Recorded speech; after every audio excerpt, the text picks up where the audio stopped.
اعوذ باللہ من الشیطان الرجیم بسم اللہ الرحمن الرحیم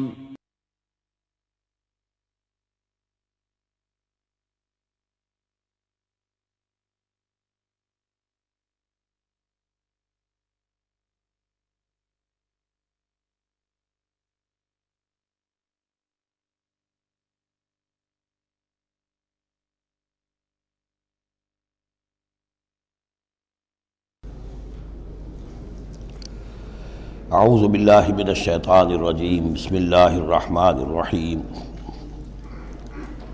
اليوم احل لکم الطیبات وطعام الذین اوتوا الکتاب حل لکم وطعامکم حل لهم والمحصنات من المؤمنات والمحصنات من الذین اوتوا الکتاب من قبلکم اذا آتیتموہن اجورہن محصنین غیر مصافحین ولا متخذی اخدان ومن یکفر بالایمان فقد حبط عملہ وہو فی الآخرۃ من الخاسرین صدق اللہ العظیم۔ الیوم احل لکم الطیبات، یہ وہی انداز ہے کہ الیوم اکملت لکم دینکم واتممت علیکم نعمتی ورضیت لکم الاسلام دینا۔ آج کے دن تمہارے لیے تمام پاکیزہ چیزاں حلال کر دی گئیں، یعنی اگر اس سے پہلے کوئی مختلف مذاہب میں، یہود کی شریعت میں حضرت یعقوب علیہ السلام کی بات پسند و ناپسند جو ذاتی تھی اس کی بنا پر کوئی رکاوٹیں ہو گئی تھیں، یا یہ کہ مشرکانہ جو اوہام تھے ان کی وجہ سے تمہارے ذہنوں میں کچھ الجھنیں تھیں، آج ان سب کو صاف کیا جا رہا ہے۔ الیوم احل لکم الطیبات، تمام صاف ستھری پاکیزہ چیزاں تمہارے لیے حلال ہیں۔ وطعام الذین اوتوا الکتاب حل لکم، اور ان لوگوں کا کھانا بھی کہ جنہیں کتاب دی گئی تھی تمہارے لیے حلال ہے۔ لیکن اس میں ظاہر ہونا چاہیے کہ ان کا کھانا کہ جو ظاہر بات ہے کہ اگر عیسائی سور کھا رہا ہوگا تو وہ ہمارے لیے حلال نہیں ہوگا، مطلب یہ کہ ان کا گوشت ذبح کیا ہوا اگر ہو حلال جانور کا تو وہ ہم کھا سکتے ہیں، جانور حلال ہو، اور نمبر دو کہ اسے ذبح کیا گیا ہو۔ وطعامکم حل لہم، اسی طرح تمہارا کھانا بھی ان کے لیے حلال ہے۔ والمحصنات من المؤمنات، اور تمہارے لیے شادی کرنا بھی حلال ہے ان سے بھی کہ جو خاندانی خواتین ہوں اہل ایمان میں سے۔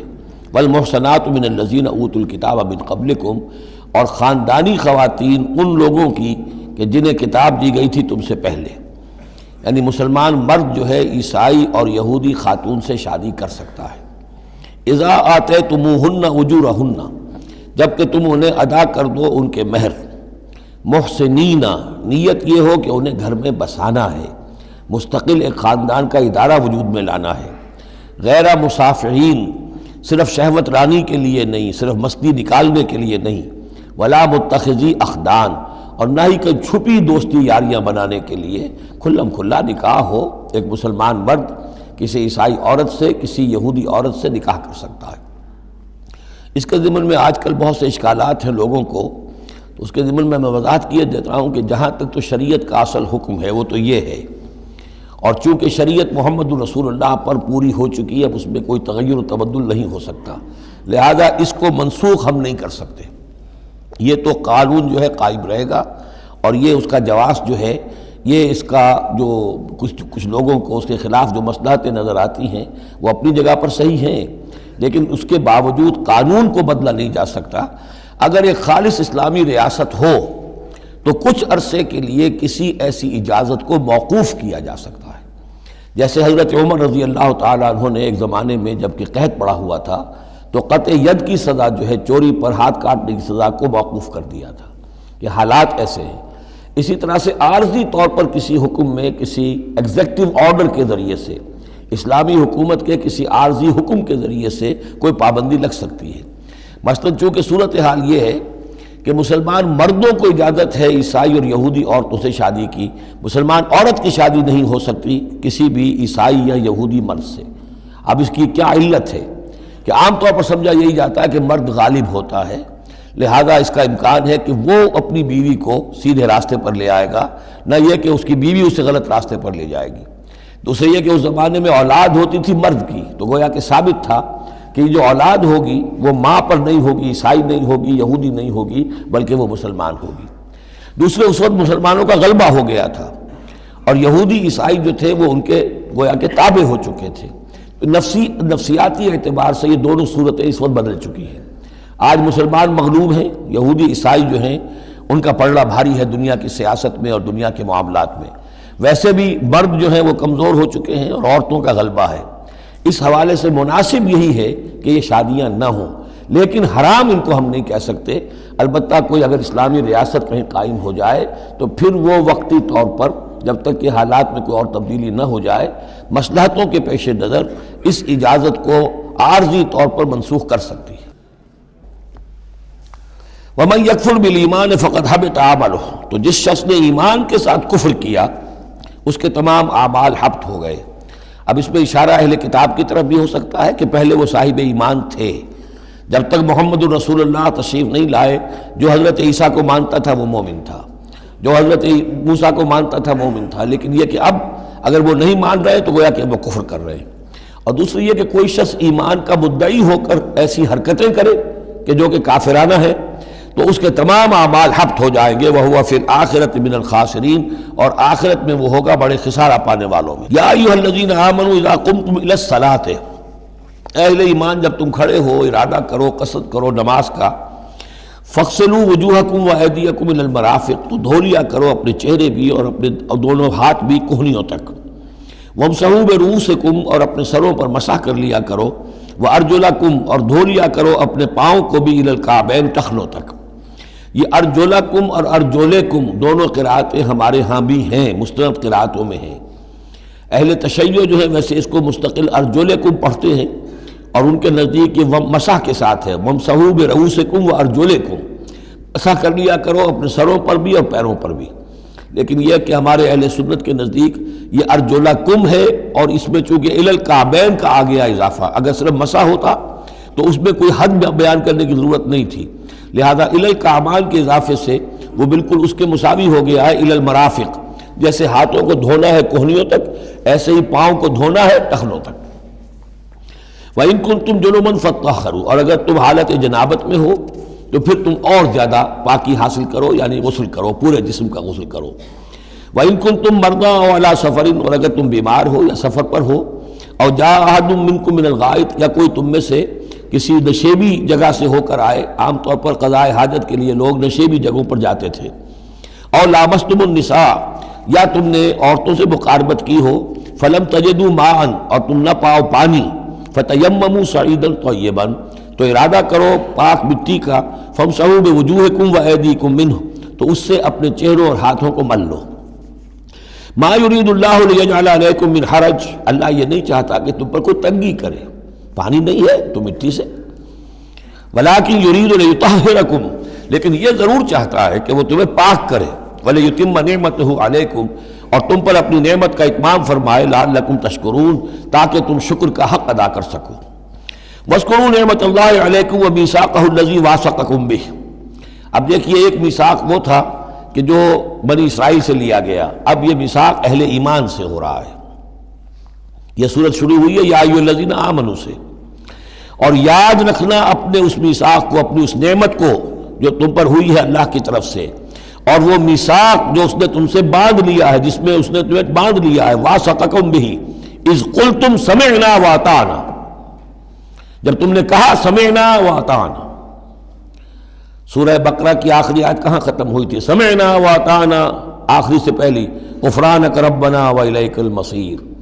جو مسلمان بھی کہتا ہے سمعنا واطعنا، گویا کہ وہ ایک میثاق میں، ایک بہت گاڑھے معاہدے کے اندر اللہ کے ساتھ بندھ گیا. اب اسے اللہ کی شریعت کی پابندی کرنی ہے. وَاذْكُرُوا نِعْمَتَ اللَّهِ عَلَيْكُمْ وَمِيثَاقَهُ الَّذِي وَاثَقَكُمْ بِهِ إِذْ قُلْتُمْ سَمِعْنَا وَأَطَعْنَا وَاتَّقُوا اللَّهَ، اللہ کا تقوی اختیار کرو. ان اللہ علیم بذات الصدور، یقیناً اللہ تعالیٰ جو سینوں کے اندر چیزیں پنہاں ہیں ان سے بھی واقف ہے. یا ایھا الذین آمنوا کونوا قوامین للہ شہداء بالقسط. اب وہ آیت نمبر 135 میں نے نوٹ کرائی تھی سورہ نساء کی، اور یہ آیت نمبر 8 ہے سورہ مائدہ کی. ایک ہی مضمون، وہی نسبت زوجیت کو سمجھ لیجئے، صرف یہ کہ عکسی ترتیب ہے. وہاں تھا یا ایھا الذین آمنوا کونوا قوامین بالقسط شہداء للہ، یہاں ہے کونوا قوامین للہ شہداء بالقسط. ایک حقیقت تو میں نے اس وقت بیان کر دی تھی کہ گویا کہ معلوم ہوا کہ اللہ اور قسط مترادف ہے.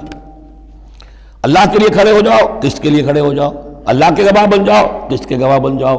تو گویا کہ اللہ اور قسط یہ مترادف ہے. دوسرا مفہوم جو کہ آج سامنے آ رہا ہے اس کو سمجھ لیجئے کہ کسی معاشرے میں عدل قائم کرنا، ایک تو یہ کہ عام انسان کی جو اس کی نفسیات ہے، اس کی فطرت ہے، اس کا تقاضا بھی یہ ہے کہ انسان چاہتا ہے کہ انصاف ہو. آج پوری نوع انسانی انصاف کی تلاش میں گھوم رہی ہے. بادشاہت سے نجات حاصل کی تھی، جمہوریت کی طرف آئے تھے کہ غلامی سے نجات ملے، انصاف ہونا چاہیے، انسان پر حاکم بن کر بیٹھ جائے، یہ تو کوئی حق نہیں ہے کسی کو. لیکن یہ کہ اس کا نتیجہ کیا ہوا کہ کیپٹلزم کی لعنت میں گرفتار ہو گئے. سرمایہ داروں کی جو ہے وہ ایک ڈکٹیٹریٹ اور آمریت قائم ہو گئی. اس سے نجات پانے کے لیے کمیونزم کے پاس گئے، وہ پھر ایک پارٹی ڈکٹیٹرشپ قائم ہو گئی. ایک سے ایک رست از یک بنتا افتاد در بندے دیگر. ایک قید سے نجات نہیں پائی کہ دوسری قید کے اندر پھر پھنس گئے. اب انسان کدھر جائے گا؟ لیکن یہ کہ فطرت کے اندر ہے کہ عدل اور انصاف انسان چاہتا ہے.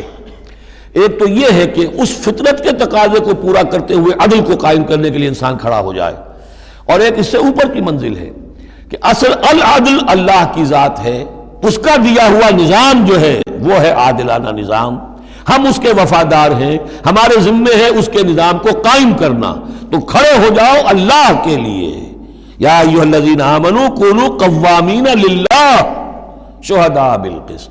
یہاں پر یہ اوپر کی منزل ہے جو بیان ہو رہی ہے کہ اصل میں یہ صرف فطرت انسانی کے تقاضے کے طور پر نہیں، تمہاری عبدیت کا تقاضا ہے، تمہارا اللہ کے ساتھ وفاداری کا جو رشتہ ہے اس کا تقاضا ہے کہ پوری قوت کے ساتھ with all the emphasis at your command، جو بھی تمہارے پاس ذرائع ہیں، وسائل ہیں، ان سب کو لے کر، جو بھی آپ کے پاس قوت ہے اس سب کو جمع کر کے اور آپ کھڑے ہو جائیں اللہ کے لیے. کھڑے ہو جائیں اللہ کے لیے چمانی دارن. اللہ کے لیے کھڑے ہونا یعنی اس کے دین کے گواہ بن کر کھڑے ہو جانا. اور اس کا دین جو ہے العدل ہے، انصاف ہے، قسط ہے. تو اس انصاف اور قسط کو قائم کرنا. یا ایھا الذین آمنوا کونوا قوامین للہ شہداء بالقسط. اب دیکھیے وہاں کیا تھا، وَلَوْ عَلَىٰ أَنفُسِكُمْ أَوِ الْوَالِدَيْنِ وَالْأَقْرَبِينَ. انصاف سے روکنے والی چیز ہوتی ہے کوئی محبت. اب میں اپنے خلاف کیسے فتویٰ دے دوں، اپنے والدین کے خلاف کیسے فیصلہ دے دوں، اپنے رشتہ داروں کے خلاف کیسے فیصلہ دے دوں؟ وہاں فرمایا اس کی کاٹ کر دی، وَلَوْ عَلَىٰ أَنفُسِكُمْ أَوِ الْوَالِدَيْنِ وَالْأَقْرَبِينَ. حق بات ہے، انصاف کی بات ہے، خواہ تمہارے خلاف جا رہی ہو، تمہارے والدین کے خلاف جا رہی ہو، تمہارے رشتہ داروں کے خلاف جا رہی ہو، حق کہنا ہے. دوسری چیز کیا ہوتی ہے، کسی کی دشمنی کی وجہ سے آپ حق نہیں کہتے. بات تو حق ہے اسی کی، لیکن یہ تو دشمن ہے، میں اس کے حق میں کیسے فتویٰ دوں؟ اس سے یہاں روک دیا گیا. تو یہ وہ ریسیپروکل نسبتیں ہیں قرآن مجید کی صورتوں کے اندر. ایک ہی مضمون ہے، اس کے اندر عکسی ترتیب اور ریسیپروکل ترتیب. وَلَا يَجْرِمَنَّكُمْ شَنَآنُ قَوْمٍ عَلَىٰ أَلَّا تَعْدِلُوا. دیکھو کسی قوم کی دشمنی تمہیں اس بات پر آمادہ نہ کر دے کہ تم عدل سے منحرف ہو جاؤ. اعدلوا، عدل سے کام لو، انصاف کرو. هو اقرب للتقوی، یہی بہتر ہے اور قریب تر ہے تقوی کے. واتقوا اللہ ان اللہ خبیر بما تعملون. اور اللہ کا تقوی اختیار کرو اور جو کچھ تم کر رہے ہو اللہ اس سے باخبر ہے. اب اس میں ظاہر بات ہے بار بار میں نہیں کہہ سکتا یہ جو بار بار آتا اللہ دیکھ رہا ہے، اللہ باخبر ہے، کیا مانی؟ ہر ایک کا حساب تم سے لے گا، ہر ایک کی جواب دہی تمہیں کرنی پڑے گی. تمہارا کوئی عمل، تمہارا کوئی قول اس کے علم سے خارج نہیں ہے، لہذا ہر وقت چوکس رہو، چوکنے رہو. وعد اللہ الذین آمنوا وعملوا الصالحات لہم مغفرۃ واجر عظیم. ہاں اللہ تعالیٰ کا وعدہ ہے ان لوگوں سے جو ایمان لائیں اور نیک عمل کریں کہ ان کے لیے مغفرت بھی ہے، اجر عظیم بھی ہے. والذین کفروا وکذبوا بآیاتنا اولئک اصحاب الجحیم. اور جو لوگ کہ انکار کریں اور جھٹلا دیں ہماری آیات کو وہ ہیں جہنم والے، آگ والے. یا ایھا الذین آمنوا اذکروا نعمت اللہ علیکم اذ ہم قوم ان یبسطوا الیکم ایدیہم. اہل ایمان ذرا یاد کرو اس اللہ کے انعام کو جب کہ قوم نے ارادہ کیا تھا کہ تمہارے خلاف اقدام کریں، بڑھائیں اپنے ہاتھ تمہارے خلاف. یہ غزوہ احزاب کے بعد جو ہے وہ ایک جو بھی کوششیں ہوئیں، بہت سے لوگ ابھی پیچ و تاب کھا رہے تھے کفار میں سے کیا پھر دوبارہ جائیں، لیکن ایسے حالات اللہ تعالیٰ نے پیدا کر دیے، ان کے دلوں پر ایسا رعب پڑ گیا تھا غزوہ احزاب کے بعد کہ پھر جرأت ہو نہیں سکی. اس کو اللہ تعالیٰ اپنے انعام کی حیثیت سے یہاں اس کا ذکر فرما رہے. اذ ہم قوم ان یبسطوا الیکم ایدیہم. جبکہ ایک قوم نے ارادہ تو کیا تھا کہ وہ اپنے ہاتھ پھیلائیں تمہاری طرف بڑھائیں تمہارے اوپر زیادتی کرنے کے لیے، تم پر فوج کشی کے لیے، فَكَفَّ أَيْدِيَهُمْ عَنْكُمْ، تو اللہ تعالیٰ نے ان کے ہاتھوں کو روک دیا تم سے۔ اور اس میں خاص اشارہ صلح حدیبیہ کی طرف ہے۔ صلح حدیبیہ کے وقت بھی بہت ہی پیچ و تاب کھا رہے تھے قریش، اور وہ ہر صورت کے اندر ان کے نوجوان جو تھے ان کا خون کھول رہا تھا، لیکن یہ کہ بالآخر یوں سمجھئے کہ سینٹی پریویلڈ، اور انہیں یہ سمجھ میں آ گیا کہ اس وقت ہم مسلمانوں کا مقابلہ نہیں کر سکیں گے، اور اللہ تعالیٰ نے گویا کہ ان کے ہاتھوں کو روک لیا۔ فَكَفَّ أَيْدِيَهُمْ عَنْكُمْ وَعَلَى اللَّهِ فَلْيَتَوَكَّلِ الْمُؤْمِنُونَ، اہل ایمان کو تو اللہ ہی پر توکل کرنا چاہیے۔ وَلَقَدْ أَخَذَ اللَّهُ مِيثَاقَ بَنِي إِسْرَائِيلَ، اب یہ بنی اسرائیل کی تاریخ کے کچھ واقعات آ رہے ہیں۔ وَلَقَدْ أَخَذَ اللَّهُ مِيثَاقَ بَنِي إِسْرَائِيلَ، اور جس طرح اے مسلمانوں آج تم سے میثاق لیا گیا ہے اور تمہیں اللہ نے جکڑ لیا ہے، باندھ لیا ہے شریعت کے میثاق میں، اسی طرح اللہ تعالیٰ نے بنی اسرائیل کا میثاق بھی لیا تھا۔ وَبَعَثْنَا مِنْهُمُ اثْنَيْ عَشَرَ نَقِيبًا، اور ان میں ہم نے اٹھا دیے تھے، مقرر کر دیے تھے 12 نقیب، 12 قبیلے تھے، ہر قبیلے میں حضرت موسیٰ علیہ السلام نے ایک نقیب مقرر کیا۔ یہی ہم نے اپنے اسرے کے ناظم کے لیے نقیب کا لفظ یہیں سے اختیار کیا ہے۔ حضور نے بھی 12 نقیب مقرر کیے تھے انصار میں، 9 جو ہیں خزرج میں سے اور 3 اوس میں سے۔ وقال اللہ انی معکم، اور اللہ نے فرمایا تھا ان سے میں تمہارے ساتھ ہوں، یعنی میری مدد، میری تائید، نصرت تمہارے شامل حال رہے گی۔ لئن اقمتم الصلاۃ وآتیتم الزکاۃ، اگر تم نے نماز کو قائم رکھا اور زکوٰۃ ادا کرتے رہے، وآمنتم برسلی، اور میرے رسولوں پر تم ایمان لاتے رہے، آئیں گے پے بپے آئیں گے۔ حضرت موسیٰ کے بعد سے لے کر تو 1400 برس تک تار ٹوٹا ہی نہیں، پھر ذرا سا وقفہ 600 برس کا ہوا، پھر حضور تشریف لائے۔ آمنتم برسلی وعزرتموہم، اور ان کی تم مدد کرتے رہو گے، واقرضتم اللہ قرضا حسنا، اور اگر تم اللہ کو قرض حسنا دیتے رہو گے، اپنے مال خرچ کرتے رہو گے اللہ کے دین کے لیے، لأکفرن عنکم سیئاتکم، تو میں لازماً دور کر دوں گا تم سے تمہاری برائیوں کو، ولأدخلنکم جنات تجری من تحتہا الانہار، اور میں لازماً داخل کروں گا تمہیں ان باغات میں جن کے دامن میں ندیاں بہتی ہوں گی۔ فمن کفر بعد ذلک، تو جس نے بھی کفر کیا اس کے بعد، منکم تم میں سے، فقد ضل سواء السبیل، تو وہ تو سیدھے راستے سے بھٹک کر رہ گیا۔ فبما نقضهم میثاقهم لعناهم، بس ان کے اپنے اسی عہد کو توڑنے کے باعث ہم نے ان پر لعنت فرمائی۔ یہ لعناهم جو میں نے وہاں پر محذوف قرار دیا تھا، یہاں پر وہ واضح آ گیا۔ فبما نقضهم میثاقهم لعناهم، ہم نے ان کے اسی میثاق کو توڑنے کی پاداش میں ان پر لعنت فرمائی۔ وجعلنا قلوبهم قاسیہ، اور ان کے دلوں کو سخت کر دیا۔ ثم قست قلوبکم فہی کالحجارۃ او اشد قسوہ، یحرفون الکلم عن مواضعہ، وہ کلام کو اس کے اصل مقام سے ہٹاتے ہیں۔ ونسوا حظا مما ذکروا بہ، اور وہ جو کچھ کہ ان کو دیا گیا تھا نصیحت کے طور پر، ہدایت کے طور پر، اس کے اکثر حصے کو بھول گئے یا اس سے فائدہ اٹھانا انہوں نے چھوڑ دیا۔ ولا تزال تطلع علی خائنۃ منہم، اور اے نبی آپ ہمیشہ ان کی طرف سے خیانت کی اطلاعیں پاتے رہیں گے۔ آپ کو معلوم ہے کہ حضور جیسے ہی مدینے پہنچے تھے تو آپ نے پہلے 6 مہینے میں جو 3 کام کیے، کنسولیڈیشن اپنی پوزیشن کی مدینہ منورہ میں، ان میں سے ایک یہ بھی تھا کہ یہود کے 3 قبیلوں سے معاہدے کر لیے، جوائنٹ ڈیفنس آف مدینہ، کہ اگر مدینے پر حملہ ہوگا تو مل جل کر دفاع کریں گے۔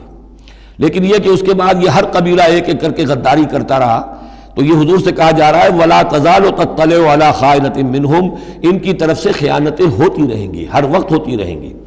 الا قلیلا منہم، سوائے ان میں سے چند کے، کچھ لوگ شریف بھی ہوں گے۔ فاعف عنہم واصفح، تو ابھی درگزر کر کیجئے اور ذرا معاف کیجئے۔ ان اللہ یحب المحسنین، یقیناً اللہ تعالی احسان کرنے والوں کو پسند فرماتا ہے۔ ومن الذین قالوا انا نصارى اخذنا میثاقهم، اور ان لوگوں سے بھی جنہوں نے یہ کہا کہ ہم نصارہ ہیں، ہم نے ان کا بھی میثاق لیا۔ اخذنا میثاقهم فنسوا حظا مما ذکروا، تو وہ بھی بھول گئے بڑا حصہ اس کا جو نصیحت انہیں کی گئی تھی، یا بھول گئے اس نصیحت سے فائدہ اٹھانا۔ فَأَغْرَيْنَا بَيْنَهُمُ الْعَدَاوَةَ وَالْبَغْضَاءَ إِلَىٰ يَوْمِ الْقِيَامَةِ، تو ہم نے ڈال دی ان کے مابین دشمنی اور بغض قیامت کے دن تک۔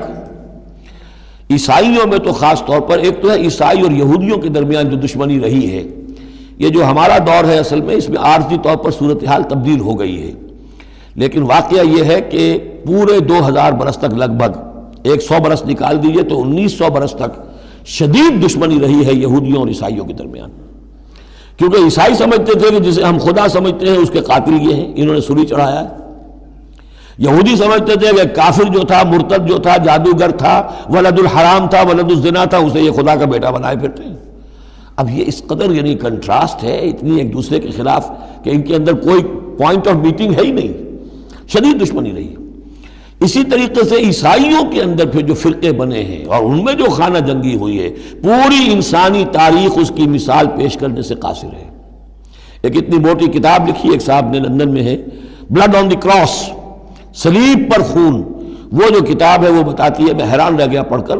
ہم لوگ نہیں واقف ہیں ان کی تمام چیزوں سے، یورپ میں جو کچھ ہوتا رہا ہے عیسائیوں کے فرقوں کے مابین، کیتھولکس اور پروٹیسٹنٹس کے درمیان، اس کی ہلکی سی جھلک اب بھی آئرلینڈ میں نظر آتی ہے۔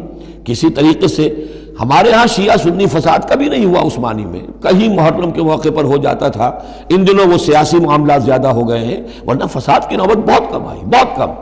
لیکن خون ریزی، قتل اور غارت گری جو وہاں ہوئی ہے اس کی کوئی مثال نہیں دنیا میں۔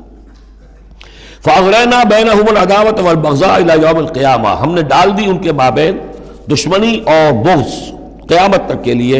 وَسَوْفَ يُنَبِّئُهُمُ اللَّهُ بِمَا كَانُوا يَصْنَعُونَ، اور پھر اللہ تعالیٰ جتلا دے گا انہیں قیامت کے دن جو کچھ وہ کرتے رہے تھے۔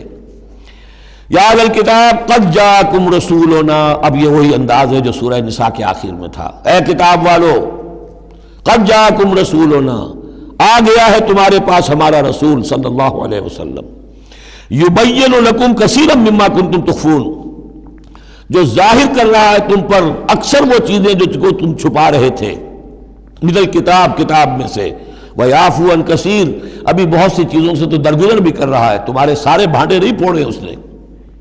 قد جاءکم من اللہ نور و کتاب مبین، آ چکا ہے تمہارے پاس اللہ کی طرف سے نور بھی اور روشن کتاب بھی۔ یہ مقام قرآن کا ایسا ہے کہ یہاں نور سے مراد احتمال میں حضور کی شخصیت بھی ہو سکتی ہے۔ وہاں میں نے کہا تھا انزلنا الیکم نورا مبینا، نازل کر دیا ہے تمہاری طرف ایک روشن نور، وہاں اس سے مراد قرآن بنتا ہے، اس لیے کہ حضور کے لیے لفظ انزلنا یہ صحیح نہیں، اس پر منطبق نہیں ہو سکتا بعثت کے لیے۔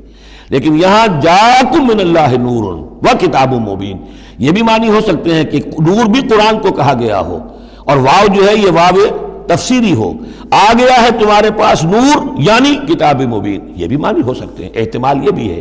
لیکن یہ کہ یہ احتمال بھی موجود ہے کہ یہاں نور سے مراد محمد الرسول اللہ صلی اللہ علیہ وسلم کی ذات مبارکہ ہو، اور اس سے مراد حضور کی روح ہے، روح پر نور ہے، اور اس اعتبار سے کہ حضور کی روح جو ہے اور آپ کی روحانیت آپ کے پورے وجود کے اوپر غالب تھی، چھائی ہوئی تھی، لہذا آپ کو مجسم نور بھی کہا جا سکتا ہے۔ یہ صرف یوں سمجھیے استعارے کا انداز ہے، اس میں کوئی حرج کی بات نہیں۔ قد جاءکم من اللہ نور و کتاب مبین یہدی بہ اللہ من اتبع رضوانہ سبل السلام، اس کے ذریعے سے اللہ تعالی رہنمائی فرماتا ہے ان کی جو اس کی رضا کے جویا ہیں، متلاشی ہیں، سلامتی کے راستوں کی ہدایت فرماتا ہے۔ وَيُخْرِجُهُم مِّنَ الظُّلُمَاتِ إِلَى النُّورِ، اور نکالتا ہے انہیں اندھیروں سے روشنی کی طرف بِإِذْنِهِ، اپنے حکم سے، وَيَهْدِيهِمْ إِلَىٰ صِرَاطٍ مُّسْتَقِيمٍ، اور ان کی رہنمائی فرماتا ہے، ہدایت دیتا ہے انہیں سیدھے راستے کی طرف۔ قَدْ كَفَرَ الَّذِينَ قَالُوا إِنَّ اللَّهَ هُوَ الْمَسِيحُ ابْنُ مَرْيَمَ، یقیناً کفر کیا انہوں نے جنہوں نے کہا اللہ ہی مسیح ابن مریم ہے۔ دیکھیے حضرت عیسیٰ کے بارے میں یہ دو عقیدے رہے ہیں ان کے ہاں، ایک ہے گاڈ انکارنیٹ، اوتار کا عقیدہ جو ہندوؤں میں بھی ہے، رام چندر جی خدا کے اوتار، کرشن جی مہاراج خدا کے اوتار، یعنی خدا خود ہی انسانی شکل میں ظہور کر لیتا ہے۔ اسی طرح کا گاڈ انکارنیٹ کا کانسیپٹ عیسائیوں میں بھی رہا ہے، اور خاص طور پر جیکوبائٹس جو ان کا فرقہ رہا ہے وہ سختی کے ساتھ اس پر قائل تھا کہ اصل میں اللہ ہی نے حضرت مسیح کی شکل میں دنیا میں ظہور فرمایا ہے۔ لقد کفر الذین قالوا ان اللہ هو المسیح ابن مریم، ان لوگوں نے بھی کفر کیا جنہوں نے کہا کہ اللہ ہی ہے، مسیح ابن مریم جو ہے حقیقت میں اللہ ہی ہے جو اس شکل میں ظاہر ہوا ہے۔ قل فمن یملک من اللہ شیئا، تو ان سے پوچھئے کہ کون ہے جسے اختیار ہو اللہ کے مقابلے میں کچھ بھی، ان اراد ان یہلک المسیح ابن مریم، اگر وہ ہلاک کرنا چاہے مسیح ابن مریم کو، وامہ، اور اس کی ماں کو بھی، مریم کو بھی، ومن فی الارض جمیعا، اور جو بھی زمین میں ہے ان سب کو ہلاک کرنا چاہے تو کون اس کا ہاتھ روک لے گا؟ وَلِلَّهِ مُلْكُ السَّمَاوَاتِ وَالْأَرْضِ وَمَا بَيْنَهُمَا، اور اللہ ہی کے لیے ہے بادشاہی آسمانوں کی اور زمین کی اور جو بھی کچھ ان دونوں کے مابین ہے۔ یخلق ما یشاء، وہ تخلیق فرماتا ہے جو چاہتا ہے، واللہ علی کل شیء قدیر، اللہ ہر چیز پر قادر ہے، جو چیز چاہتا ہے تخلیق فرماتا ہے۔ آدم کو تخلیق فرمایا، عیسیٰ کو تخلیق فرمایا، یحییٰ کو تخلیق فرمایا۔ اعجاز کے اور معجزہ ہونے کی مختلف شکلیں ہیں۔ وقالت اليہود والنصارى نحن ابناء اللہ واحباؤہ، اور یہ یہودی اور نصرانی کہتے ہیں ہم تو اللہ کے بیٹے ہیں، یعنی بیٹوں کے مانند، لاڈلے، واحباؤہ، اس کے بڑے چہیتے ہیں، پیارے ہیں۔ قل فلم يعذبكم بذنوبكم، تو ان سے کہیے کہ پھر وہ تمہیں عذاب کیوں دیتا رہا ہے تمہارے گناہوں کی پاداش میں؟ اللہ کی اولاد ہو، چہیتے ہو، نبوکدنضر کے ہاتھوں تمہیں پٹوایا، 6 لاکھ تمہارے قتل ہوئے، تمہارا ہیکل اول جو ہے وہ شہید ہوا، ایسیرینز کے ہاتھوں تمہاری سلطنت اسرائیل ختم ہوئی، پھر تمہیں یونانیوں نے رگڑا، پھر تمہیں جو ہے رومیوں نے جو ہے کس طریقے سے تمہیں ایذائیں پہنچائیں، اور تمہارا دوسرا جو ہیکل بنایا تھا وہ بھی گرا دیا۔ ایسے ہی لاڈلے ہوتے ہیں اللہ کے؟ یا اللہ اتنا ہی لاچار ہے، بیچارہ ہے، عاجز ہے؟ قل فلم يعذبكم بذنوبكم بل انتم بشر ممن خلق، نہیں، تم بھی انسان ہو جیسے کہ اور انسان اس نے بنائے ہیں۔ یغفر لمن یشاء، وہ جس کی چاہتا ہے بخشش فرماتا ہے، ویعذب من یشاء، جس کو چاہتا ہے سزا دیتا ہے۔ وللہ ملک السماوات والارض، اور آسمانوں اور زمین کی کل بادشاہی اللہ ہی کے لیے ہے۔ وما بینہما، اور جو کچھ ان دونوں کی مابین ہے ان کی بھی۔ وإلیہ المصیر، اور اسی کی طرف لوٹ جانا ہے۔ یا اہل الکتاب قد جاءکم رسولنا یبین لکم علی فترۃ من الرسل، پھر وہی بات لیکن یہاں ایک نئے نکتے کے ساتھ آئی ہے۔ اہل کتاب تمہارے پاس آ چکا ہے ہمارا رسول صلی اللہ علیہ وسلم، یبین لکم، جو تمہارے لیے واضح کر رہا ہے، بیان کر رہا ہے، علی فترۃ من الرسل، رسالت کے ایک انقطاع کے بعد۔ حضرت عیسیٰ اور حضور صلی اللہ علیہ وسلم کے مابین 600 برس ایسے گزرے ہیں کہ دنیا میں کوئی نبی کوئی رسول نہیں رہا۔ یہ فترت ہے، فترت ہے، وقفہ ہے عارضی، اور پھر حضور کی بعثت، اور پھر فترت دائمی۔ اب رسالت کا دروازہ ختم، 600 برس کے لیے عارضی بند، پھر حضور کی تشریف آوری، اور اب تا قیام قیامت دروازہ بند۔ یا اہل الکتاب قد جاءکم رسولنا یبین لکم علی فترۃ من الرسل ان تقولوا ما جاءنا من بشیر، مبادا تم یہ کہو کہ ہمارے پاس تو نہیں آیا کوئی بشارت دینے والا ولا نذیر، اور نہ کوئی خبردار کرنے والا۔ فقد جاءکم بشیر ونذیر، تو سن لو آ گیا ہے تمہارے پاس خبردار کرنے والا اور بشارت دینے والے۔ رسلا مبشرین ومنذرین لئلا یکون للناس علی اللہ حجۃ بعد الرسل وکان اللہ عزیزا حکیما۔ سورہ نساء کی وہ آیت اب آپ کے ذہن میں رہنی چاہیے، بنیادی آیت۔ واللہ علی کل شیء قدیر، اور اللہ ہر چیز پر قادر ہے۔ اب حضرت موسیٰ علیہ السلام کا وہ واقعہ آ رہا ہے کہ جب کہ مصر سے اپنی قوم کو لے کر نکلے، صحرائے سینا میں رہے، کوہ طور پر بلائے گئے، تورات دے دی گئی۔ اب اس کے بعد انہیں حکم ہوا کہ فلسطین میں داخل ہو جاؤ، اور وہاں جو مشرک اور کافر قومیں آباد تھیں، فلسطی کہلاتے تھے، ان کو تم ان کے ساتھ جنگ کرو، انہیں وہاں سے نکالو، اور یہ تمہارے لیے ارض مقدس اللہ کی طرف سے موعود ہے، اس لیے کہ تمہارے ابراہیم، تمہارے جد امجد تھے، وہ یہیں تھے، یہیں حضرت اسحاق تھے، یہیں سے پھر حضرت یعقوب کے زمانے میں حضرت یوسف علیہ السلام جب مصر چلے گئے تھے تو یہاں سے تمہاری منتقلی مصر ہوئی تھی۔ اب جو اپنا اصل گھر ہے جاؤ اسے حاصل کرو۔ لیکن جب جنگ کا موقع آیا پوری قوم نے کوڑا جواب دے دیا کہ ہم جنگ کرنے کے لیے تیار نہیں۔ اس پر حضرت موسیٰ علیہ السلام کی مزاج میں جو تلخی پیدا ہوئی اور طبیعت کے اندر یوں سمجھیے بیزاری کی شدت پیدا ہوئی، وہ آپ دیکھیے گا کہ ہم یہ سمجھتے ہیں کہ رسول جو ہے وہ اپنی امت کے حق میں شفقت ہی شفقت ہوتا ہے، شفقت بھی ہے، جیسے اللہ کا معاملہ رؤوف بھی ہے، ودود بھی ہے، لیکن عزیز ذو انتقام بھی ہے، انتقام لینے والا بھی ہے۔ یہ دونوں شانیں ہیں۔ رسول کا معاملہ بھی یہی ہے، شفیق بھی ہے لیکن غیور بھی ہے، دین کی غیرت اس میں ہے، آپ سے بڑھ کر اللہ کے دین کی غیرت اس میں ہے، تو آخر ظاہر بات ہے کہ آپ کے طرز عمل سے بیزاری بھی ہوگی۔ پھر ان دونوں چیزوں کو سامنے رکھیے۔ اور یہ بات ذرا میں عرض کر دوں، تھوڑی سا نکتہ ہے سمجھنے کا، کہ چونکہ اس قوم کو اب تک بہت سا تجربہ ہوا تھا معجزوں کا، پیاس لگی، ہم سورہ بقرہ میں پڑھ آئے ہیں، ایک ضرب لگی چٹان پر 12 چشمے پھوٹ گئے، کوئی محنت تو کرنی نہیں پڑی، بھوک لگی من و سلوہ نازل ہو گیا، دھوپ لگی سائبان جو ہے وہ ابر کا سائبان ساتھ ساتھ چل رہا ہے، سمندر راستے میں آیا پھٹا، اس نے راستہ دے دیا۔ تو اس سے یہ بھی کہا جا سکتا ہے کہ اس لاڈ پیار کی وجہ سے بگڑ گئے تھے، اور یہی حکمت ہے کہ حضور کی پوری زندگی میں آپ کو اس طرح کا کوئی معجزہ نظر نہیں آتا۔ مسلمانوں، جو کرنا ہے اپنی جان دے کر، ایثار سے، قربانی سے، محنت سے، مشقت سے، بھوک جھیل کر، فاقے برداشت کر کے کرو۔ یہ بہت اہم نکتہ ہے، سمجھ لیجیے۔ یہ عادی ہو گئے تھے۔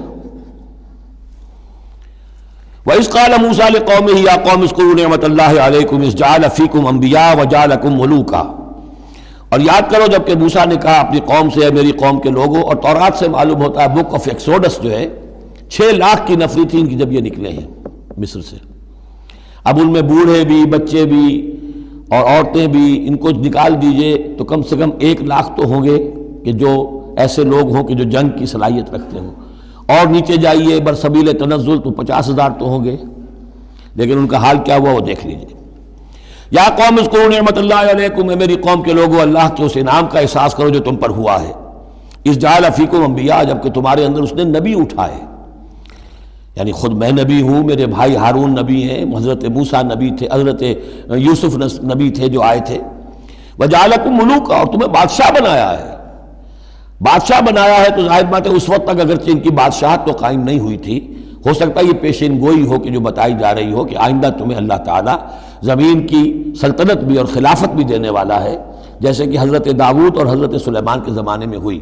ایک رائے یہ بھی ہے کہ چونکہ حضرت یوسف کے زمانے میں انہیں بڑا اقتدار حاصل ہو گیا تھا، بادشاہ تو نہیں تھے، لیکن یہ کہ واقعتاً بادشاہوں کے بھی، جن کو کہتے ہیں کہ پیرزادے ہونے کے اعتبار سے بادشاہوں کے بھی مخدوم تھے اور ممدوح تھے، تو شاید اس کی طرف اشارہ ہو۔ وَآتَاكُم مَّا لَمْ يُؤْتِ أَحَدًا مِّنَ الْعَالَمِينَ، اور تمہیں وہ ساری چیزیں دیں جو پوری دنیا میں تمام جہان والوں میں کسی کو نہیں دی۔ یا قوم ادخلوا الارض المقدسۃ التي كتب اللہ لکم، اے میری قوم کے لوگوں اب داخل ہو جاؤ اس ارض مقدس میں، اس فلسطین میں جو اللہ نے تمہارے لیے لکھ دی ہے، اللہ کا فیصلہ ہے، تمہیں ملے گی۔ ولا ترتدوا على ادبارکم، اور اب اپنی پیٹھوں کے بل نہ واپس نہ پھرنا، فتنقلبوا خاسرین، اگر ایسا کرو گے تو خسارے میں رہو گے۔ قالوا یا موسیٰ ان فیہا قوما جبارین، انہوں نے کہا موسیٰ ہم فلسطین میں داخل ہو جائیں، اس میں تو بڑی جابر قوم ہے، بڑی طاقتور قوم ہے، قداور لوگ ہیں، لئیم ہیں، جسیم ہیں۔ ان فیہا قوما جبارین وانا لن ندخلها حتى يخرجوا منها، ہم اس زمین میں داخل نہیں ہوں گے، اپنے قدم نہیں بڑھائیں گے جب تک کہ وہ وہاں سے نکل نہ جائیں۔ وَإِن يَخْرُجُوا مِنْهَا فَإِنَّا دَاخِلُونَ، وہ نکل جائیں پھر ہم داخل ہو جائیں گے۔ قَالَ رَجُلَانِ مِنَ الَّذِينَ يَخَافُونَ، کہا 2 اشخاص نے کہ جو خوف رکھتے تھے اللہ کا بھی، انعم اللہ علیہما، اللہ نے بھی ان پر انعام کیا تھا۔ یہ 2 شاگرد تھے جو قریبی صحابی یا حواری تھے حضرت موسیٰ کے، یوشع ابن نون تو وہ ہے کہ جو پھر ان کے بعد جانشین بھی ہوئے، اور گمان غالب یہی ہے کہ وہ نبی بھی تھے، اور دوسرے تھے کالب بن یفنہ۔ تو ان دونوں نے اپنے قوم کے لوگوں کو سمجھانا چاہا۔ قال رجلان من الذین یخافون انعم اللہ علیہما ادخلوا علیہم الباب، ہمت کرو دروازے میں ایک دفعہ گھسو تو صحیح۔ فاذا دخلتموہ فانکم غالبون، جب تم داخل ہو جاؤ گے تو غلبہ تمہیں مل جائے گا۔ وعلی اللہ فتوکلوا، اللہ پر توکل کرو، ان کنتم مؤمنین، اگر تم مومن ہو۔ قالوا یا موسیٰ انا لن ندخلها ابدا، انہوں نے کہا موسیٰ ہم تو کبھی بھی، یہ ترجمہ کبھی بھی اصل میں کیا گیا ہے اس مصحف میں بھی، لیکن یہ گرامر کے اندر عربی محاورے میں ابدا، ہرگز ہرگز، ہم ہرگز ہرگز داخل نہیں ہوں گے۔ یا موسیٰ لن ندخلها ابدا، ہم ہرگز داخل نہیں ہوں گے، ما داموا فیہا، جب تک کہ وہ اس میں موجود ہیں۔ فاذهب انت وربک، جاؤ تم اور تمہارا رب، اور یہ میری طرف سے اضافہ کر لیجئے، ساتھ اپنی لٹھیاں بھی لے جاؤ، یہ تمہارا عصا جو ہے اس نے بڑے بڑے کارنامے دکھائے ہیں، یہ بھی ساتھ لے جاؤ۔ فَذْهَبْ أَنْتَ وَرَبُّكَ فَقَاتِلَا، اور جا کے قتال کرو، إِنَّا هَاهُنَا قَاعِدُونَ، ہم تو یہاں بیٹھے ہیں، زمین جنبت نہ جنبت گم رہو محمد، ہم تو یہاں ٹکے ہوئے، ہم نہیں ہلیں گے۔ قال رب، اب دیکھیے بیزاری، وہی حضرت موسیٰ سورہ قصص میں آپ واقعہ پڑھیں گے کہ ایک قبطی جو تھا وہ مار رہا تھا ایک اسرائیلی کو، تو اس کی طرف سے پھر مدافعت کرتے ہوئے حضرت موسیٰ نے ایک مکہ رسید کیا اور اس قبطی کی جان نکال دی۔ فوقظہ موسیٰ فقضا علیہ، اس وقت اتنی محبت اپنی قوم سے، اور اب کیا حال ہے؟ قال رب انی لا املک الا نفسی واخی، انہوں نے عرض کیا پروردگار مجھے تو اختیار نہیں ہے سوائے اپنی جان کے اور اپنے بھائی ہارون کی جان کے، ففرق بیننا، باقی یہ پوری قوم انکار کر رہی ہے تو اب تفریق کر دے، علیحدہ کر دے، جدائی ڈال دے ہمارے مابین، وبین القوم الفاسقین، اور ان ناہنجار لوگوں کے درمیان، میں اب ان کے ساتھ رہنا نہیں چاہتا۔ آج کی اصطلاح میں ہم کہہ سکتے ہیں میرا استعفیٰ قبول فرما لے، کہ میں اب ان کے ساتھ نہیں رہنا چاہتا، ان کی ناہنجاری، جو کچھ انہوں نے دیکھا ہے، میرے ہاتھوں سے جو معجزے دیکھے ہیں، میرے اور ان کے درمیان اب تفرقہ پیدا کر دے۔ اللہ نے یہ درخواست قبول نہیں کی، لیکن یہ کہ تذکرہ بھی نہیں کیا۔ قال فإنها محرمة عليهم 40 سنة، نہیں، ہم جو سزا انہیں دے رہے ہیں وہ یہ ہے کہ اب یہ ارض مقدس، اگر یہ بزدلی نہ دکھاتے ابھی ہم انہیں دے دیتے، اب انہوں نے بزدلی دکھائی ہے تو اب یہ ان پر حرام رہے گی 40 برس تک، یتیہون فی الارض، اسی صحرا میں، اسی صحرائے سینا میں، سینائی پیننسولا، یہ بھٹکتے پھریں گے۔ فلا تأس علی القوم الفاسقین، تو اب آپ اس فاسق لوگوں کے بارے میں اب آپ افسوس نہ کریں، اپنے دل کے اندر رنج نہ لیں، اب جو کچھ ان پر بیتے گی، لیکن بہرحال آپ ان کی طرف رسول بنا کر بھیجے گئے ہیں، جب تک زندگی ہے آپ کو ان کے ساتھ رہنا ہے۔ یہاں ذرا یاد کر لیجئے کہ جو حضرت موسیٰ نے کہا انی لا املک الا نفسی واخی، حضور سے کیا کہا گیا تھا سورہ نساء میں؟ فقاتل فی سبیل اللہ لا تکلف الا نفسک وحرض المؤمنین، اے نبی آپ اللہ کی راہ میں قتال کیجئے، آپ پر ذمہ داری نہیں ہے سوائے اس کے کہ آپ کی اپنی جان ہے، اور آپ اہل ایمان کی جتنی تحریض، ترغیب، تشویق، جتنے ان کے ایمان کے جذبات کو اپیل کرنا ممکن ہے کیجئے بس۔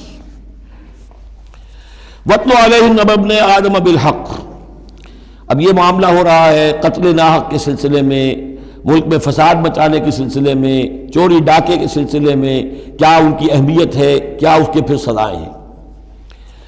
وَاتْلُ عَلَيْهِمْ نَبَأَ ابْنَيْ آدَمَ بِالْحَقِّ، اور اے نبی ان کو پڑھ کر سنائیے آدم کے 2 بیٹوں کی کہانی یا قصہ حق کے ساتھ، اِذْ قَرَّبَا قُرْبَانًا، جبکہ ان دونوں نے قربانی پیش کی، ایک حابیل قابیل، اور ایک ان میں سے گنریے کا کام کرتے تھے، بھیڑیں بکریاں چراتے تھے، ایک کاشتکار تھے، تو دونوں نے کچھ اپنی جنس لے کر آئے اور دوسرے جو ہیں وہ کچھ اپنے کوئی جانور لے کر آئے، اللہ کے لیے نذر کے طور پر پیش کیا۔ فَتُقُبِّلَ مِنْ أَحَدِهِمَا وَلَمْ يُتَقَبَّلْ مِنَ الْآخَرِ، تو ان میں سے ایک کی بھی جو قربانی تھی قبول کر لی گئی اور دوسری کی قبول نہیں کی گئی۔ یہ کیسے معلوم ہوا؟ یہ میں بتا چکا ہوں آپ کو کہ اس وقت کا معاملہ یہ تھا کہ قربانی کی قبولیت کی علامت یہ ہوتی تھی کہ آسمان سے ایک شعلہ سا نیچے اترتا تھا اور وہ اس کو بھسم کر دیتا تھا، گویا کہ اللہ نے قبول فرما لی۔ قَالَ لَأَقْتُلَنَّكَ، اب جس کی یہ قبول نہیں ہوئی تھی اس نے کہا اپنے بھائی سے جس کی قبول ہو گئی تھی، حسد کی آگ میں جل کر میں تمہیں قتل کر دوں گا۔ قَالَ إِنَّمَا يَتَقَبَّلُ اللَّهُ مِنَ الْمُتَّقِينَ، انہوں نے کہا بھائی جان اس میں میرا کیا قصور ہے، یہ تو اللہ تعالیٰ کا قاعدہ ہے، قانون ہے، وہ صرف متقیوں ہی سے قبول کرتا ہے۔ لَئِن بَسَطتَ إِلَيَّ يَدَكَ لِتَقْتُلَنِي، اگر آپ اپنا ہاتھ بڑھائیں گے مجھ پر، چلائیں گے مجھے قتل کرنے کے لیے، مَا أَنَا بِبَاسِطٍ يَدِيَ إِلَيْكَ لِأَقْتُلَكَ، تو بھی میں اپنا ہاتھ نہیں چلاؤں گا، نہیں بڑھاؤں گا کہ آپ کو قتل کروں، یعنی یہ ایک طرفہ قتل ہوگا آپ کا۔ انی اخاف اللہ رب العالمین، مجھے تو اللہ کا خوف ہے جو تمام جہانوں کا پروردگار ہے۔ انی ارید ان تبوء باسمی و اسمک، اور پھر میں چاہتا ہوں کہ اگر آپ مجھے قتل کر ہی دیں، اس انتہا تک پہنچ ہی جائیں، تو آپ اپنے گناہ کا بھی بوجھ اپنے سر لیں، میرے گناہ کا بھی بوجھ لیں، جو ناحق مقتول ہے اس کے تو گویا کہ تمام گناہ اس قاتل نے اپنے سر پر لے لیے، تو میرے تو گھاٹے کا سودا نہیں ہے۔ What do I stand to lose؟ آخر میری کوئی خطائیں ہیں، میری کوئی غلطیاں ہیں، کوئی گناہ میں نے کیے ہوں گے، اگر آپ ناحق مجھے قتل کریں گے تو میرے ان تمام گناہوں کا وبال آپ کے سر آ جائے گا، تو مجھے تو کوئی نقصان والی بات نہیں۔ انی ارید ان تبوء باسمی و اسمک فتکون من اصحاب النار، اور یہ ہوگی سخت ترین سزا میری طرف سے آپ کو کہ پھر آپ ہو جائیں گے جہنمی، وذالک جزاء الظالمین، اور یہی بدلہ ہے ظالموں کا۔ فطوعت لہ نفسہ قتل اخیہ، اب اس کے نفس نے آمادہ کر ہی لیا اسے اپنے بھائی کے قتل پر، یعنی ان الفاظ میں بٹوین دی لائنز یوں سمجھیے کہ ہے اس کے اندر بھی وہ تو رہتا ہے نا حق اور باطل کی ایک کشاکش اور نیکی اور بدی کا غلبہ، قتل کروں یا نہ کروں، آخر بھائی کی باتیں بھی آئی ہیں، وہ دل نشین ہے، لیکن یہ کہ نفس جو ہے اس وقت اس کے اندر جو بھی شیطنت گھسی ہوئی تھی، اس نفس نے اسے آمادہ کر ہی لیا اپنے بھائی کو قتل کرنے پر، فقتلہ، تو اس نے انہیں قتل کر دیا، فاصبح من الخاسرین، ہو گیا تباہ ہو جانے والوں میں۔ فبعث اللہ غرابا یبحث فی الارض، یہ پہلا خون ہے جو نسل آدم میں ہوا ہے۔ تو اللہ تعالیٰ نے کوے کو بھیجا، وہ زمین کو کریج رہا تھا۔ اب اسے قابل کو یہ سمجھ میں نہیں آ رہا تھا کہ میں کیا کروں، اب یہ لاش جو ہے بھائی کی، اس کو کیسے ڈسپوز آف کروں۔ تو اللہ تعالیٰ نے ایک کوے کو بھیج دیا، وہ زمین میں جیسے آپ کو معلوم ہے چونچے مارتا ہے، اس میں سے کچھ دانے نکالتا ہے، وہ دیکھا، یبحث فی الارض لیریہ، تاکہ اللہ اسے دکھا دے کیف یواری سوءۃ اخی، کہ اپنے بھائی کی لاش کو کیسے چھپائے۔ قال یا ویلتی عجزت ان اکون مثل ھذا الغراب، اس نے کہا ہائے میری شامت، میرے اندر اس کوے جیسی بھی عقل نہ تھی، نہ ہوا میں اس کوے جیسا بھی کہ مجھے یہ بات خود سوچ جاتی، فواری سوءۃ اخی، اور میں اپنے بھائی کی لاش کو چھپا دیتا، فاصبح من النادمین من اجل ذلک، اس چیز پر اس کے اندر بڑی شدید ندامت پیدا ہو گئی۔ کتبنا علی بنی اسرائیل، اجل ذلک دونوں طرف لگتا ہے، من اجل ذلک کتبنا علی بنی اسرائیل، اور ہم نے اسی بنا پر بنی اسرائیل پر یہ بات لکھ دی تھی، قتل ناحق ہم نے تورات میں لکھ دیا تھا کہ یہ اتنی بری شے ہے کسی ایک انسان کا قتل کرنا بھی۔ کتبنا علی بنی اسرائیل انہ من قتل نفسا بغیر نفس و فساد فی الارض، اگر کسی نے کسی انسان کو قتل کیا بغیر کسی قتل کے قصاص میں، بغیر نفس، ہاں کسی نے قتل کیا، قتل کے جواب میں قتل کیا جائے تو یہ قتل ناحق نہیں ہے، یہ تو پھر قصاص کا قتل ہے۔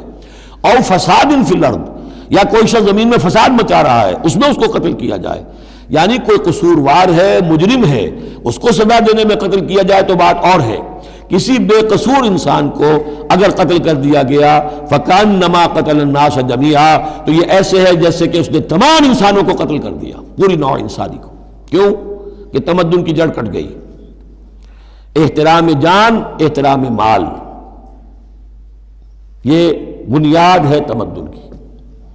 ومن احیاھا، اور جس نے ایک انسان کی جان بچا لی فکأنما احیا الناس جميعا، تو گویا کہ اس نے پوری نوع انسانی کو بچا لیا۔ وَلَقَدْ جَاءَتْهُمْ رُسُلُنَا بِالْبَيِّنَاتِ، ان کے پاس ہمارے رسول آئے تھے واضح نشانیاں اور تعلیمات لے کر۔ ثُمَّ إِنَّ كَثِيرًا مِّنْهُمْ بَعْدَ ذَلِكَ فِي الْأَرْضِ لَمُسْرِفُونَ، لیکن اس کے بعد بھی ان میں سے بہت سے لوگ ہیں کہ جو زمین میں اسراف اور فساد اور دسترازی کرتے پھر رہے ہیں۔ انما جزاء الذین یحاربون اللہ ورسولہ، اب یہ وہ آ رہی ہے محاربے کی آیت ہے۔ اگر اسلامی ریاست ہے اور اس میں کوئی گروہ ہے جو فتنہ و فساد مچا رہا ہے، کوئی دہشت گردی کر رہا ہے، خون ریزی کر رہا ہے، قتل و غارت کر رہا ہے، راہزنی کر رہا ہے، ڈاکے ڈال رہا ہے، گینگ ریپ ہو رہے ہیں، تو ان کی سزا کیا ہے؟ انما جزاء الذین یحاربون اللہ ورسولہ، لیکن یہ اسلامی ریاست کی ہے جس میں اسلامی قانون نافذ ہوں۔ اصل میں سزائیں بھی جو ہیں وہ اسی معاشرے میں جس میں کہ باقی سارا اسلام کا نظام بھی قائم ہو، ورنہ نظام یہ ہو جھوٹی گواہیاں دینے والے موجود ہوں، ایمان فروش موجود ہوں، ججوں کو خریدا جا سکتا ہو، اور اس میں یہ سخت قوانین بنا دیے جائیں، تو پھر اس سے جو نتائج نکل رہے ہیں وہ بجائے یہ کہ شریعت کو کوئی نیک نامی ملے، شریعت بدنام ہوتی ہے الٹی۔ تو پورا نظام جیسا کہ میں نے کہا تھا کہ لا جو ہے قانون وہ سسٹم کو سبسرو کرتا ہے، سسٹم صحیح ہو اب وہ قانون صحیح جو ہے اسے سپورٹ کرے گا اور اسے برقرار رکھے گا، اس کی حفاظت کا ذمہ دار ہوگا۔ انما جزاء الذین یحاربون اللہ ورسولہ، یقیناً بدلہ ان لوگوں کا کہ جو محاربہ کرتے ہیں، چیلنج کرتے ہیں اللہ کو اور اس کے رسول کو، یعنی اسلامی ریاست کو، ویسعون فی الارض فسادا، اور زمین میں وہ فساد مچاتے پھرتے ہیں، ان یقتلوا، کہ انہیں قتل کیا جائے، بلکہ یقتلوا نہیں ہے یقتلوا، ان کے ٹکڑے کیے جائیں، تقتیل، یقتلوا تقتیلا، اور یسلبوا، یا انہیں سولی چاہا جائے، اور تقطع ایدیہم وارجلہم من خلاف، یا ان کے ہاتھ اور پاؤں مخالف سمتوں سے کاٹا جائے، ایک ہاتھ کاٹ دیا جائے، ایک پاؤں کاٹ دیا جائے، اور ینفوا من الارض، یا انہیں ملک بدر کر دیا جائے، ذالک لہم خزی فی الدنیا، یہ تو ہے ان کے لیے دنیا کی زندگی میں رسوائی، وَلَهُمْ فِي الْآخِرَةِ عَذَابٌ عَظِيمٌ، اور آخرت میں ان کے لیے مزید بہت بڑا عذاب ہے۔ إِلَّا الَّذِينَ تَابُوا مِن قَبْلِ أَن تَقْدِرُوا عَلَيْهِمْ، سوائے اس کے کہ جو لوگ توبہ کر لیں اس سے پہلے کہ تم ان پر قابو پاؤ۔ ایک تو یہ ہے کہ توبہ کر لی ہے، ابھی وہ ڈاکو پکڑے نہیں گئے، پکڑے جانے سے پہلے توبہ کر رہے ہیں، اس میں رعایت کی گنجائش ہے۔ لیکن جب پکڑے گئے اب توبہ کا دروازہ بند ہو گیا. الا الذین تابوا من قبل ان تقدروا علیہم، سوائے ان کے کہ جو توبہ کر لیں اس سے پہلے کہ تم ان کے اوپر قابو پاؤ. فاعلموا ان اللہ غفور رحیم، تو ان کے ساتھ نرمی کی جا سکتی ہے، تو جان لو کہ اللہ تعالیٰ غفور اور رحیم ہے. یہی معاملہ کیا تھا حضرت علی رضی اللہ تعالیٰ عنہ نے خوارج کے ساتھ کہ اگر تم اپنے غلط عقیدے پر قائم رہو میں تمہیں کچھ نہیں کہوں گا، لیکن تم اگر خون ریزی کرو گے، قتل و غارت کرو گے، تو پھر ظاہر بات ہے کہ میں تمہارے ساتھ رعایت نہیں کر سکتا. محض عقیدے کی حد تک میں تمہیں کچھ نہیں کہوں گا. یا ایھا الذین آمنوا اتقوا اللہ وابتغوا الیہ الوسیلۃ وجاہدوا فی سبیل اللہ لعلکم تفلحون. اہل ایمان اللہ کا تقوی اختیار کرو اور اس کی جناب میں اس کا قرب تلاش کرو. اس لفظ نے بھی کافی لوگوں کو پریشان کیا ہے. وسیلے کا لفظ اردو میں آتا ہے تو ذریعے کے معنی میں آتا ہے. وسیلہ ذریعہ، کسی تک پہنچنے کا ذریعہ، سفارش کے لیے کسی کو وسیلہ بنا لیا، کسی کو ذریعہ بنا لیا. عربی میں وسیلہ کے یہ معنی نہیں ہے. عربی میں وسیلے کے معنی قرب ہے صرف. بدقسمتی سے بعض تو الفاظ ایسے ہیں کہ جو عربی میں ان کا مفہوم بالکل کچھ اور ہے، اردو میں کچھ اور ہے. بعض ایسے ہیں کہ کچھ تھوڑا تھوڑا فرق ہے. جیسے ذلیل کا لفظ ہے، عربی میں اس کے معنی ہے صرف کمزور، اردو میں اس کے معنی ہے کمینے کے. زمین و آسمان کا فرق آ گیا. جیسے کہ ہم پڑھ آئے ہیں وَلَقَدْ نَصَرَكُمُ اللَّهُ بِبَدْرٍ وَأَنْتُمْ أَذِلَّةٌ، اے مسلمانوں یاد کرو اللہ نے تمہاری مدد کی تھی بدر میں جبکہ تم بہت کمزور تھے. اب اگر وہاں ذلیل کا ترجمہ اردو والا کر دیا جائے تو پھر ہمارے ایمان کے لالے پڑ جائیں گے. اسی طریقے سے عربی میں جہل کے معنی جو ہے وہ جذباتی ہونا ہے، ان پڑھ ہونا نہیں. پڑھے لکھے جاہل ہو سکتے ہیں، جذباتی ہیں، اکھنڈ ہیں، اکھڑ مزاج کے لوگ ہیں. وہ غیر عالم کو جاہل نہیں کہتے، لیکن اردو میں جاہل کہتے ہیں جو ان پڑھ ہو. اسی طریقے سے یہ لفظ وسیلہ ہے، اس کا جو اصل مفہوم ہے قرب. اہل ایمان اللہ کا تقوی اختیار کرو نمبر 1. وابتغوا الیہ الوسیلہ، نہیں آگے بڑھو، اس کا قرب تلاش کرو، تقرب، اس سے نزدیک ہو جاؤ، قریب سے قریب ہو جاؤ. لیکن اس تقرب کا ذریعہ کیا ہوگا؟ وجاہدوا فی سبیلہ لعلکم تفلحون، اس کی راہ میں جہاد کرو تاکہ تم فلاح پاؤ. اس سے بات بالکل کھل گئی. تقوی اور تقرب اللہ کے لیے جہاد. تقوی شرط لازم ہے. پہلے تو یہ کہ جو حرام چیزیں ان سے آپ بچیں، جن چیزوں سے روک دیا گیا ہے ان سے رک جائیں، اور اللہ کی نافرمانی جو ہے اس سے باز آ جائیں. اب اس کے بعد اس کی طرف آگے بڑھنا چاہتے ہیں، تقرب حاصل کرنا چاہتے ہیں، اس کی راہ میں جہاد کیجیے. ان الذین کفروا لو ان لهم ما فی الارض جمیعا ومثلہ معہ، وہ لوگ جنہوں نے کفر کیا اگر ان کے پاس ہوتی وہ ساری دولت کی جو زمین میں ہے کل کی کل، اور اتنی ہی اور بھی ہوتی، لیفتدوا بہ من عذاب یوم القیامہ، کہ وہ اس کے ذریعے سے فدیہ دے کر چھوٹ سکے قیامت کے دن کے عذاب سے. ما تقبل منہم، وہ ان سے ہرگز قبول نہیں کی جائے گی. یہ بھی تعلیق بالمحال ہے، نہ ایسا ہوگا نہ ممکن ہے. لیکن یہ کہ آخری درجے میں اس کو بیان کر دینا کہ اگر اتنی دولت بھی ہو تب بھی اللہ کیا وہ فدیہ جو ہے قبول نہیں ہوگا. وَلَهُمْ عَذَابٌ عَلِيمٌ، اور ان کے لیے تو دردناک عذاب ہے. يُرِيدُونَ أَن يَخْرُجُوا مِنَ النَّارِ وَمَا هُمْ بِخَارِجِينَ مِنْهَا، وہ چاہیں گے کہ آگ سے کس طرح نکلیں لیکن نکل نہیں پائیں گے. وَلَهُمْ عَذَابٌ مُقِيمٌ، اور ان کے لیے ہوگا قائم رہنے والا عذاب، مسلسل دائم اور قائم. وَالسَّارِقُ وَالسَّارِقَةُ فَاقْطَعُوا أَيْدِيَهُمَا، اور چوری خواہ مرد کرے خواہ چوری کرنے والی عورت ہو، ان دونوں کا ہاتھ کاٹ دو، ایک ایک ہاتھ. ایدیہما، ان کے ایک ایک ہاتھ کاٹ دو. جزاء بما کسبا، یہ بدلہ ہے ان کے کرتوت کا. نکالا من اللہ، اور یہ عبرتناک سزا ہے اللہ کی طرف سے. اب دیکھیے یہاں میں مثال دیتا ہوں آپ کو اہل قرآن کی حکمت اور ان کی سمجھداری کی.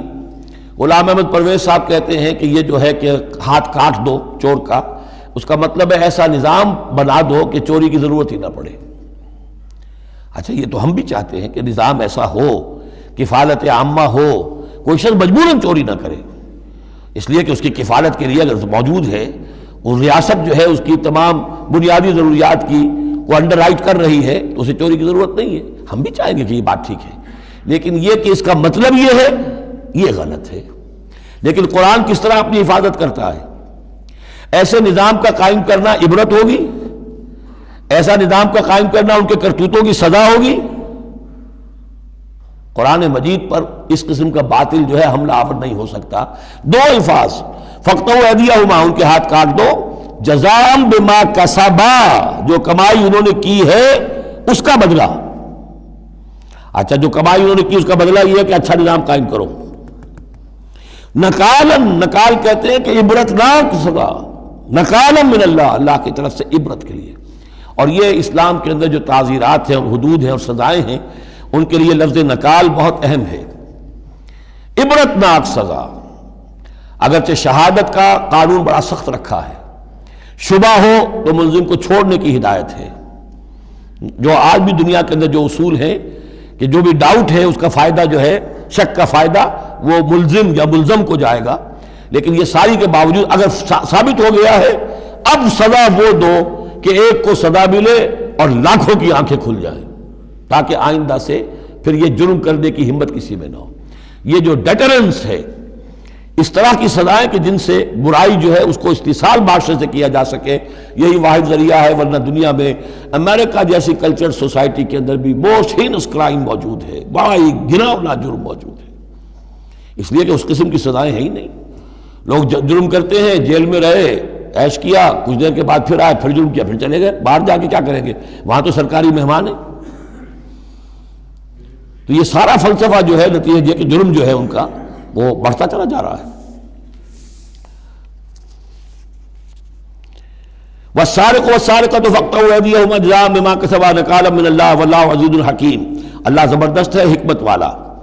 فمن تاب من بعد ظلمہ واصلح فإن اللہ یتوب علیہ، تو جس نے بھی توبہ کر لی اس کے بعد اپنے ظلم اور اپنے جرم کے پیچھے واصلہ اور اصلاح کر لی تو اللہ قبول کرتا ہے اس کی توبہ کو۔ ان اللہ غفور الرحیم، یقیناً اللہ غفور الرحیم ہے۔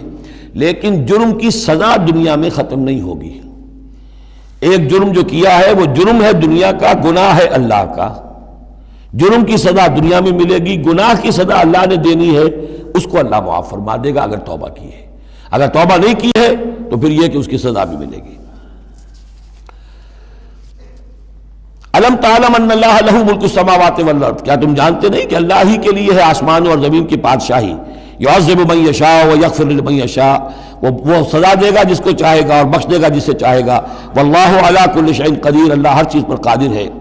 یا ایھا الرسول لا يحزنك الذین یسارعون فی الکفر من الذین قالوا آمنا بافواہہم ولم تؤمن قلوبہم۔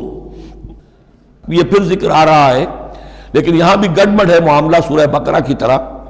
منافقین پر بھی انطباق ہوگا اس کا، اور اہل کتاب کے بھی وہ لوگ جو ان کے طرف کے منافق تھے، جن کا میلان اسلام کی طرف بھی تھا، چاہتے بھی تھے کہ مسلمانوں میں شامل رہے، لیکن وہ اپنے ساتھیوں کو بھی چھوڑنے کو تیار نہیں تھے۔ تو یہ جو بیچ بیچ میں مذبذبین بین ذالک تھے، یہ دونوں طرف کے لوگ تھے۔ یا ایھا الرسول لا يحزنك الذین یسارعون فی الکفر، اے رسول صلی اللہ علیہ وسلم نہ غمگین ہو آپ ان لوگوں کی سرگرمیوں سے، بھاگ دوڑ سے، کہ جو کفر کے ضمن میں بڑی سرگرمی دکھا رہے ہیں۔ من الذین قالوا آمنا بافواہہم، ان لوگوں میں سے جو اپنے منہ سے تو کہتے ہیں کہ ہم ایمان رکھتے ہیں، ولم تؤمن قلوبہم، اور ان کے دل ایمان نہیں لائے ہیں۔ ومن الذین ہادوا، اور اسی طرح کے لوگ یہودیوں میں سے ہیں۔ سماعون للکذب، یہ بڑے ہی غور سے سنتے ہیں، توجہ سے سنتے ہیں جھوٹ کو۔ سماعون لقوم آخرین، اور یہ سنتے ہیں کچھ اور لوگوں کے لیے، یعنی ایک تو یہ ہے کہ ان کی جھوٹی باتیں بڑی توجہ سے سنیں گے، شیاطین جو ہیں ان کے وَإِذَا خَلَوْا إِلَىٰ شَيَاطِينِهِمْ قَالُوا إِنَّا مَعَكُمْ إِنَّمَا نَحْنُ مُسْتَهْزِئُونَ۔ پھر یہ کہ ان کی طرف سے جاسوس بن کر آئیں گے مسلمانوں کے ہاں، کہ یہاں بڑی توجہ سے بات سنتے ہیں تاکہ جا کے رپورٹ کر سکے، آج محمد نے یہ کہا، آج فلاں معاملہ ہوا صلی اللہ علیہ وسلم۔ تو سماعون لقوم آخرین، اس کے دونوں ترجمے ہو سکتے ہیں کہ وہ دوسری قوم کی باتوں کو بڑی توجہ سے سنتے ہیں، یا سنتے ہیں دوسری قوم کے لوگوں کے لیے، انہیں رپورٹ کرنے کے لیے، ان کے اسپائس کی حیثیت سے آ کر۔ لم یاتوک، جو آپ کے پاس نہیں آتے، یعنی ان کے جو گرو گھنٹال ہیں، ان کے جو لیڈر ہیں، ان کے جو شیاطین ہیں، وہ آپ کے پاس نہیں آتے۔ یہ جو بین بین کے لوگ ہیں در حقیقت وہ آتے ہیں جن کے ذریعے سے یہ سارا معاملہ جو ہے جاسوسی کا چل رہا ہے۔ یحرفون الکلم من بعد مواضعہ، وہ کلام کو پھیر دیتے ہیں اس کی جگہ کے اور موقع اور محل کے معین ہو جانے کے بعد۔ یقولون ان اوتیتم ھذا فخذوہ، وہ کہتے ہیں اگر تمہیں یہ شے مل جائے تو لے لینا۔ کوئی مقدمہ ہے، وہ لا رہے ہیں حضور کے پاس، پہلے سے طے کر رکھا ہے، اگر تو فیصلہ یہ ہوگا محمد کا ہم قبول کر لیں گا، اگر یہ فیصلہ نہیں کریں گے ہم فیصلہ رد کر دیں گے۔ اور اسی سے یہ بات سمجھ لیجئے کہ اصل میں فتح مکہ تک جس معنی میں ہم لفظ بولتے ہیں ریاست، اسلامی ریاست، پورے طور پر ایک ہماگیر ریاست پورے طور پر مدینے میں فتح مکہ کے بعد قائم ہوئی ہے، پہلے قائم نہیں ہوئی۔ ورنہ کسی ریاست میں دو جوڈیشل سسٹمز نہیں ہو سکتے، ایک ریاست ایک عدالتی نظام۔ یہ لوگ جب چاہتے تھے حضور کے پاس آ جاتے تھے، جب چاہتے تھے کسی اور یہودیوں کی عدالت میں لے جاتے تھے، تو پیرلل نظام وہاں چل رہے تھے۔ ہماگیر ریاست وحدت کی حیثیت سے، ایک آرگینک ہول کی حیثیت سے یہ فتح مکہ کے بعد قائم ہوئی ہے۔ یقولون ان اوتیتم ھذا فخذوہ، کہتے ہیں کہ اگر یہ فیصلہ ملے تو تم لے لینا، قبول کر لینا۔ وَإِن لَّمْ تُؤْتَوْا فَاحْذَرُوا، اور اگر یہ شہادت تمہیں ملے، نہ فیصلہ ملے، یہ ڈگری نہ تمہارے حق میں جاری کی جائے تو پھر بچ جانا، کترا جانا۔ وَمَن يُرِدِ اللَّهُ فِتْنَتَهُ فَلَن تَمْلِكَ لَهُ مِنَ اللَّهِ شَيْئًا، اور جس کو اللہ تعالیٰ ہی نے فتنے میں مبتلا کرنے کا فیصلہ کر لیا ہو تو تم اس کے لیے اللہ تعالیٰ کے مقابلے میں کسی کوئی مددگار نہ پاؤ گے، کوئی شے نہیں ملے گی۔ اولئک الذین لم یرد اللہ ان یطہر قلوبہم، یہ وہ لوگ ہیں کہ جن کے دلوں کو پاک کرنا اللہ نے چاہا ہی نہیں۔ لم یرد اللہ ان یطہر قلوبہم لہم فی الدنیا خزی، ان کے لیے دنیا میں بھی رسوائی ہے، ولہم فی الآخرۃ عذاب عظیم، اور آخرت میں ان کے لیے دردناک اور بہت بڑا عذاب ہے۔ سماعون للکذب، یہ خوب سنتے ہیں اچھی طرح اور چٹخارے لے لے کر سنتے ہیں جھوٹ کو۔ اکالون للسحت، خوب کھانے والے ہیں پیٹ بھر بھر کر حرام کے۔ فإن جاؤوک، پھر اگر یہ آپ کے پاس آئیں، فحکم بینہم، آپ چاہیں تو ان کا مقدمہ لیں اور فیصلہ کریں، او عارض عنہم، آپ چاہیں تو ان کا مقدمہ لینے سے انکار کر دیجیے، کیونکہ نیتیں ان کی نیک نہیں ہیں، وہ آپ کا فیصلہ لینے نہیں آئے، طے کیے بیٹھے ہوئے پہلے سے کہ اگر فیصلہ یہ ہوگا تو قبول کر لیں گے ورنہ ہم لوٹ کے آ جائیں گے۔ تو ایسے لوگوں پر اپنا وقت ضائع کرنا جو ہے اس کو کوئی ضرورت نہیں ہے۔ لیکن یہ کہ اندیشہ یہ ہو سکتا تھا کہ یہ جا کے پروپیگنڈا کریں گے، دیکھو ہم تو گئے تھے محمد کے پاس مقدمہ لے کر، یہ کیسے نبی ہے، رسول ہے، یہ مقدمے کا فیصلہ کرنے کو تیار نہیں۔ تو یہ جو اندیشہ ہو سکتا تھا اس کی پھر آگے اللہ تعالیٰ کی طرف سے حضور کو اطمینان دلایا جا رہا کہ آپ پرواہ نہ کریں اس اندیشے کی۔ فَإِن جَاءُوكَ فَاحْكُم بَيْنَهُمْ أَوْ أَعْرِضْ عَنْهُمْ، اگر وہ آئیں آپ کے پاس اپنا مقدمہ لے کر تو چاہے تو آپ فیصلہ کریں اور چاہے اعراض کریں۔ وَإِن تُعْرِضْ عَنْهُمْ، اگر آپ ان سے اعراض کریں گے، ان کا مقدمہ جو ہے فیصلہ کرنے سے انکار کر دیں گے، فَلَن يَضُرُّوكَ شَيْئًا، وہ آپ کو کوئی ضرر نہیں پہنچا سکیں گے۔ ان کے مخالفانہ پروپیگنڈے سے قطعاً کوئی آپ کو ہراساں ہونے کی ضرورت نہیں ہے۔ وَإِنْ حَكَمْتَ، اور اگر آپ فیصلہ کریں، فَحْكُم بَيْنَهُمْ بِالْقِسْطِ، تو بہرحال آپ کو فیصلہ کرنا ہے عدل اور قسط کے ساتھ، انصاف کے ساتھ۔ ان اللہ یحب المقسطین، یقیناً اللہ تعالیٰ جو ہے وہ انصاف کرنے والوں کو پسند کرتا ہے، ان سے محبت کرتا ہے۔ وَكَيْفَ يُحَكِّمُونَكَ، اور اے نبی یہ کیسے آپ کو حکم بناتے ہیں، یہود کی طرف اشارہ ہے۔ وَعِندَهُمُ التَّوْرَاۃ، ان کے پاس تورات موجود ہے، نیک نیت ہو تو اسی کے فیصلے کو لے کر چلیں۔ فِيهَا حُكْمُ اللَّهِ، اس میں اللہ کا حکم موجود ہے۔ ثُمَّ يَتَوَلَّوْنَ مِن بَعْدِ ذَلِكَ، پھر بھی وہ اس کے بعد بھی اس سے روگردانی کرتے ہیں۔ وَمَا أُولَٰئِكَ بِالْمُؤْمِنِينَ، اور حقیقت میں یہ لوگ مومن نہیں ہیں، ایمان سے خالی ہیں، ایمان سے تہی دست ہیں، ان کا اصل روگ یہ ہے۔ بارک اللہ لی ولکم فی القرآن العظیم ونفعنی وإیاکم بالآیات والذکر الحکیم۔